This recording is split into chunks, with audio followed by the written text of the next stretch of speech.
Hey nerd, how are you? Welcome to the Nerd Sensei channel.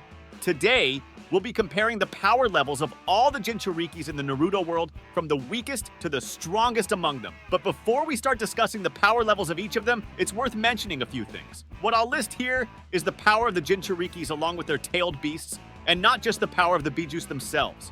Not only that, but I won't be analyzing Jinchuurikis of the Ten Tails because they are extremely overpowered and unnecessary compared to others like Madara, Hagoromo, and Obito, for example. Lastly, I'll talk about the power levels of the last 9 most powerful Jinchuurikis of each of the tailed beasts, meaning I won't analyze the power of the old Jinchuurikis of Shukaku and Kurama, only the more recent ones like Gaara and Naruto. Now let's get into the analysis. Starting with the 9th and last position, we have Fu, the Jinchuuriki of Chomei. Her tailed beast allows her to create cocoons for protection when needed, and it's also the only tailed beast that can fly, a skill that Fu can use even in her human form. She's also shown to have great perception and speed, being able to dodge attacks from Killer Bee in the 4th Great Ninja War. However, she occupies this position because besides not having shown great feats in battle, the peak of her strength was when she was just a genin, as she was captured by Hidan and Kakuzu still in that phase, which didn't allow her to develop her Jinchuuriki abilities like others on our list. In 8th place, we have Han, the Jinchuuriki of Kokuo. Han has shown to possess very powerful taijutsu and also the boiling release, which was the Kekkei Genkai of his tailed beast Kokuo. Although his tailed beast possesses one of the greatest physical strengths among all the other tailed beasts, as it was able to throw the 8 tails away with just one charge, we still don't have much information regarding the strength of his Jinchuuriki, as it wasn't even informed which member of the Akatsuki captured his tailed beast. However, given that he's a Jinchuuriki who reached adulthood and had one of the most powerful bijus, Kokuo, Han occupies the 8th place. In 7th place, we have the Jinchuuriki of Saiken, Utakata. Being the Jinchuuriki of the 6 tails, Utakata was highly skilled in water release, being able to use various types of soap bubbles in his attacks. When he gets furious, he can activate the power of his tailed beast and be covered by its chakra mantle, even releasing all 6 tails of his tailed beast in his fury. With this mode, he was able to defeat 2 of Pain's 6 paths, which is a great feat. But despite this high power, he still didn't have control over his tailed beast. In 6th place, we have Yugito, the Jinchuuriki of the 2 tails Matatabi. Just like her bijuu, Yugito was very skilled in using fire release and also in taijutsu, being able to use claws in her attacks. Her abilities as a Jinchuuriki were very good as she could partially transform into the 2 tails, or even have a complete transformation. She was respected even by Killer Bee, the Jinchuuriki of the 8 tails. However, she was defeated by Hidan and Kakuzu, having fought both of them at the same time.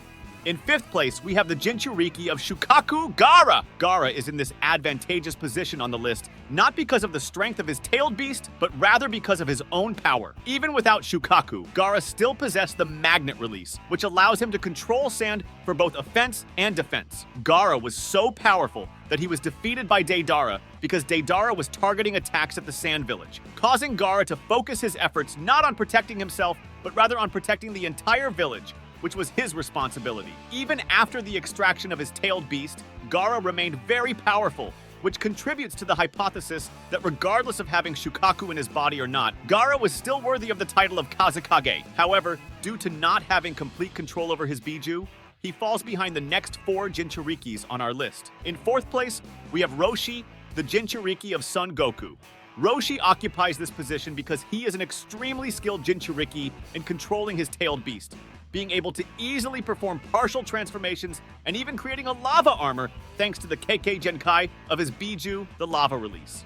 As the Jinchuuriki of the 4 tails, Roshi gave a lot of trouble to be captured by one of the most skilled members of the Akatsuki Kasami.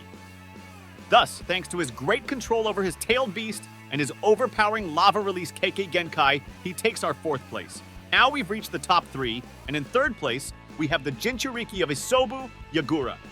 But you must be wondering how the 4th Mizukage holds such a high place on the list despite his tailed beast not being that powerful, right? Well, he holds this place for 2 main reasons. The first one is that Yagura is nothing less than a Jinchuuriki with perfect control of his bijuu, as stated by Danzo at the Kaga Summit.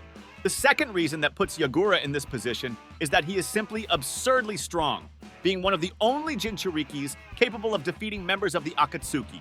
He fought against Itachi and Juzo, a former member of the Akatsuki, at the same time and offered a very difficult fight to both of them. He defeated Juzo and presented several difficulties for Itachi, who had to resort to his Amaterasu in order to be able to stop the fourth Mizukage, who survived but ended up being manipulated by Obito. Now in second place, we have the Jinchuuriki of the Eight Tails, Killer Bee. There's simply no way not to give this position on our list to Bee. He was simply the Jinchuuriki with the greatest control over his tailed beast among all the others, being able not only to make various partial transformations, but also to enter the chakra mode, and even perform a complete transformation of his tailed beast. He was the first Jinchuuriki seen as having a friendly relationship with his bijuu, later becoming Naruto's teacher, teaching him to control the power of his tailed beast. Bee not only possessed great power with his tailed beast, being able to easily use tailed beast bombs, but he was also a highly skilled ninja in combat, being a master of Kenjutsu using 8 swords, a feat that would even make Zoro from One Piece jealous.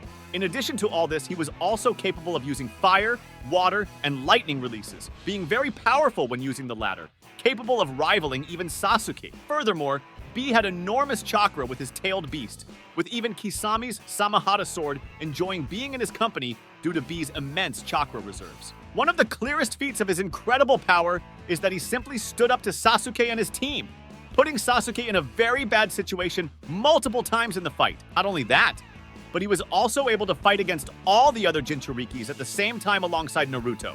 Taking advantage of the fact that we're talking about him, our first place goes to him, the Jinchuuriki of Kurama, Naruto. Yes, you probably expected this, right? Naruto is simply on another level, incomparable to any of the other Jinchuurikis analyzed previously. Naruto, besides being very powerful even without his tailed beast with the Sage mode, as shown in his fight against Pain, becomes simply insane with his tailed beast, having faced all the Jinchuurikis at the same time alongside Killer Bee. Not only is Naruto the Jinchuuriki of the most powerful tailed beast, Kurama, but he also has very high control over his tailed beast, being able to use chakra arms and also transform into the full-size chakra mode of the Nine Tails. Not only that, which would already put him on a power level above all the other Jinchuurikis, but he also possesses the Rakudo mode, which gives him an insanely huge boost to all his powers already beyond reality. With his Rakudo mode, he was even known as a pseudo-Jinchuuriki of the Ten Tails, being the meeting point of all the tailed beasts, being able to use the chakra of all of them in his attacks, such as when he used a Lava Rasen Shuriken thanks to Son Goku's lava release. Therefore, thanks to this unprecedented appeal, Naruto undoubtedly takes the first place on our list. And that's basically it, nerd! Did you enjoy the video? Disagree with any position on our list? Leave it in the comments. Thank you very much for watching until here and see you in the next video.